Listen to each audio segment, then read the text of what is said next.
actually working for the, couple of startup companies, and also work for one of the national labs in the country as a senior consultant.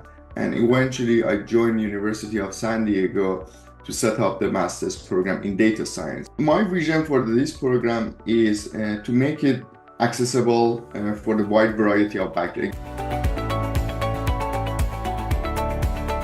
One thing that we need to do, and we should do that, we constantly update our courses as the field, both in data science and AI, evolve. So make sure that our courses are very updated. The idea was for us, like I said, to come up with a program that can be very practical, can be very applied, and help the students and working professional or other people who join our program to be very hands-on and teach them very practical aspect of the data science.